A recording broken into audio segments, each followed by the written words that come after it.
Hello everyone, আমি অনিন্দিতা আর আমাদের channel অনি bits লাইফস্টাইলে স্বাগত জানাই। আজ একটা রান্নার নতুন রেসিপি নিয়ে আবার চলে এসেছি। আর আজ কি রান্না করব সেটা তো তোমরা বুঝতেই পারছো। আজ মোচার একটা রেসিপি করব, আর সেটাও কিন্তু চিংড়ি মাছ দিয়ে। মানে মোচা রান্না হবে আজ চিংড়ি মাছ দিয়ে। প্রথমেই মোচাটা ভালো করে ছাড়িয়ে কুচো কুচো করে কেটে নিতে হবে। আর মোচাটা কাটার পর আমি সামান্য জলের মধ্যে হলুদ দিয়ে ভিজিয়ে রাখবো, তাহলে মোচার যে একটা কালচে ভাব সেটা আসবে না। এরপর মোচাটাকে ভালো করে ধুয়ে প্রেসার কুকারের মধ্যে আমি সামান্য জল আর নুন অ্যাড করে একটুখানি ভাপিয়ে নেব।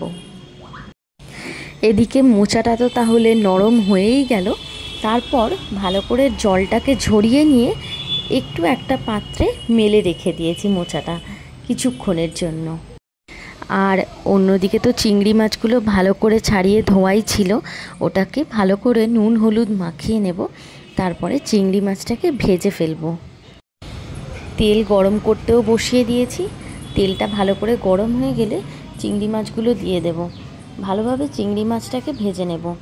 চিংড়ি মাছটা যেই ভাজা হয়ে যাবে, যেই তেলটা থাকবে তার মধ্যেই আগে থেকে আমি কিছুটা আলুকে ডুমো ডুমো করে কেটে নিয়েছি, ওটা দিয়ে দেবো ওই তেলের মধ্যেই। আর সামান্য নুন আর হলুদ দিয়ে দেবো তার মধ্যে, দিয়ে আলুটাকে একটু ভালো করে ভেজে নিতে হবে। আচ্ছা, তোমরা বলো আমি যে ব্লগগুলো শেয়ার করছি তোমাদের সাথে কেমন লাগছে, কমেন্ট করে জানিও কিন্তু। এদিকে আমার আলু ভাজাও কমপ্লিট, তার মধ্যে আমি তেলটাও গরম হতে বসিয়ে দিয়েছি। আর এর মধ্যে কিছুটা জিরে আর শুকনো লঙ্কা আর কিছুটা কাঁচা লঙ্কা কেটে এর মধ্যে দিয়ে দেব, আর তেজপাতা সব দিয়ে ভালো করে গরম করে নেব তেলটা। এদিকে আমি একটা পেস্ট বানিয়ে নেব। সামান্য জিরের গুঁড়ো আর ধনের গুঁড়ো আর একটু হলুদ জলের মধ্যে গুলে নেব। এই পেস্টটা তারপর কড়াইতে দিয়ে দেবো গরম তেলের মধ্যে। কিছুক্ষণ নাড়াচাড়া করার পরে আগে থেকে যে বললাম না তোমাদের, মোচাটা আমি একটা পাত্রের মধ্যে মেলে রেখেছিলাম, ওটা এর মধ্যে দিয়ে দেবো।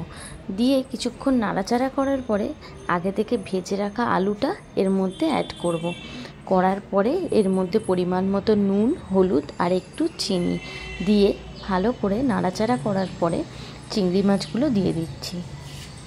চিংড়ি মাছগুলো এর মধ্যে দেওয়া হয়ে গেছে। আর আলাদা করে তো কোনো মশলাপাতি কিছু দেওয়ার নেই। এরপর ভালো করে এটাকে নাড়াচাড়া করে পুরো জলটাকে শুকিয়ে ফেলতে হবে। মানে এটা পুরোই একেবারে মাখা মাখা হবে।